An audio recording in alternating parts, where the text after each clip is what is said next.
Hello guys, welcome to my channel. Ngayon araw na ito ipapakita ko sa inyo ang aking mga ginagamit na material sa charcoal drawing. Kung saan ko nabili, at magkano ang mga price. Unahin natin ito, nabili ko sa online Shopee na ang tawag dito ay charcoal pencil. Bali may 3 classes ito charcoal na ito. Soft, medium at hard. Maganda ito pag shading kapag magre-drawing kayo ng buhok.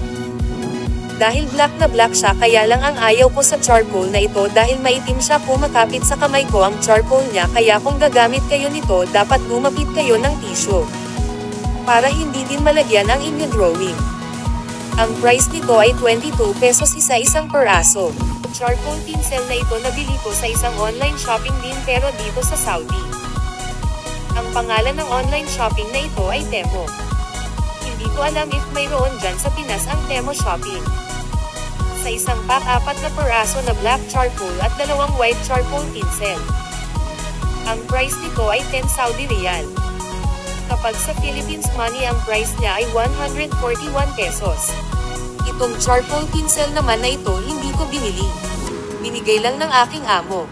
Ang pangalan ng charcoal pencil nito ay Generals. Tumingin ako sa Shopee ng tatak na ito at ito ang nakita ko. Kapag apply mo naman siya, spoon siya, maganda din. Bagay ito sa mga area black na kulay. Sa mga blending stamp naman tayo guys. Itong stamp na ito nabili ko din sa Shopee, 6 na peraso. At ang price niya ay 35 pesos. Bali may iba't iba size din siya. Naiwan ko yung 3, ang nadala ko 3 peraso lang. Ang gamit naman nito ay pag-blending sa mga area na tulad ng mata, ilong at sa maliit na details. Naman blending stamp na ito binigay din na aking amo, bali 3 peraso din. Hindi ko alam ilan ang price nito. Nagagandahan ako dito kasi ang dali gamitin sa maliit na details. Naman itong 3 pencil eraser. Bali nabili ko din ito sa Shopee. At ang price nito ay 89 pesos. Ang gamit naman nito ay pang lighting sa maliit na details tulad ng buhok, mata, sa ilong, at iba pa. Itong isa ko eraser na bili ko lang sa school supplies sa bayan naman. Bali ang price nito 7 pesos. Ginagamit ko lang ito sa mga details tulad ng background sa akin drawing. Mayroon ako iba't iba sharpener dito. Unahin natin ito, isang sharpener ko. Nabili ko siya dito. Mayroon kasi isang store dito na lahat ng mabibili ay 5 Saudi Riyad lang. Maganda siyang gamit kasi talaga mag-shape ang lapis. Ito naman isa kong sharpener. Dala ko din ito galing Pinas. Bali nabili ko ito sa school supplies din. Sa bayan lang. Bali price lang nito ay 5 pesos. Hindi ko na siya ginagamit kasi hindi siya bagay sa graphic pencil. At hindi ko din siya mare-recommend sa inyo kasi hindi talaga bagay kapag kayo ay gagamit ng graphic pencil. Hindi maganda ang kakalabasan ng inyong drawing. Ito naman isa kong sharpener. Nabili ko din siya dito. Bali ang price niya ay 10.51. Kapag change mo sa Philippines money nasa 157.65. Ang nagustuhan ko dito, may iba't iba size siya. Mayroon large, medium, small at pinakamaliit. At talaga shape ang pencil. Pero dati nandyan pa ako sa Pinas, ang gamit ko pan sharpener ay liha at cutter knife. Maganda din kasi talaga mas shape ang lapis at hindi sayang powder niya. Pwede siya gamit na charcoal. Ito mga brush na ginagamit ko. Bali isang set na siya. At ang price niya ay 79 pesos. At 10 na peraso. Bali naiwan ko sa Pinas yung mga iba. Nabili ko din ito sa Shopee. Pangalawang brush na nabili ko. Isang set na din siya. Bali 12 pieces siya. At ang price niya ay 39 pesos. Ito naman ay pencil extender. Nabili ko din ito Shopee. Bali price niya ay 20 pesos. Ang gamit niya naman ito.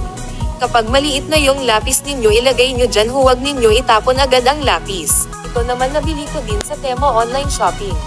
Ang pangalan nito Gloves Sketchen. At ang price nito ay 11.38. Maganda ito gamitin kasi hindi nakakalat ang charcoal sa kamay. Kapag naman total mo sa Philippines money, ang palette niya ay 170 pesos. Ito naman ang charcoal powder. Nabili ko din ito sa Shopee. Bali ang price niya ay 123. Bali matagal na din ito sa akin, 2023 ko pa siya nabili. Bali nabili ko nito 11 pesos lang siya. Ginagamit ko ito sa graphic line. Sa paper naman tayo guys. Bali ang paper na ginagamit ko vellum. Bumili ako sa Bayan naman Works, ang name ang size niya ay 8.5 by 11 at sa isang pack nasa 10 sheets siya. Price naman niya ay nasa 36 pesos. Ito naman Veco paper size nito ay 8.5 by 13. At isang pack 10 sheets din siya, ang nakalimutan ko lang ang price nito. Note: marami po paper na ginagamit sa portrait drawing basta po ang name niya ay vellum. At mabibili ninyo siya sa school supplies. At pwede din po sa Shopee. At may tatlo ako hawak dito, ginagamit din ito sa portrait drawing. Cotton buds, tissue, at cotton. Ito naman nabili ko din sa Temo online. Bali ang size nito ay A4. 30 sheets siya sa isang pack. Hindi ko pa siya na-try pero susunod na video ko ipapakita ko sa inyo. Ang price nito ay 8.54. Ngayon naman ipapakita ko sa ninyo ang dalawa na bili kong graphic pencil. Ang isa ay nabili ko sa Shopee online. At ang isa nabili ko sa Temo online. Makakaiba ang shading nila. Unahin natin itong graphic pencil na binili ko sa Shopee. Bali ang prices niya ay 67 at sa isang pack 12 pieces ang laman. At ang mga pangalan nila ay HB, 2H, H, F, B, 2B, 3B, 4B, 5B, 6B, 7B, at 8B. Susunod na video ko ipapakita ko mga pagkakaiba-iba nila. Hanggang sa light at dark shading. At ang price niya ay 67 pesos. Ang isa naman nabili ko sa Temo Shop. Sa isang pack ang laman niya ay 12 pieces. At ang price niya ay 10.78. Bali ang mga pangalan nila ay 12B, 10B, 8B, 6B, 4B, 2B, B, HB at H. Sa ngayon hindi ko pa siya na-try. So yan ang lahat ng mga materials na ginagamit ko sa portrait drawing. Sana may natutunan kayo guys. Sana if bibili man kayo ng mga materials, huwag muna mahal at huwag din po bibili ng mga material na hindi ninyo alam pa. Basic lang muna bibilihin ninyo para hindi po masayang ang pera ninyo. Tips lang po. Sa pagsisimula ng portrait drawing, huwag po kayo sumuko agad dahil tulad ko hindi din po madali sa una, pero dahil gusto ko po talaga ang ginagawa ko at mahal ko ang arts, hindi po ako sumuko. Sinamahan ko talaga ng sipag at mahabang pasensya. Dahil alam ko sa huli magagawa ko din.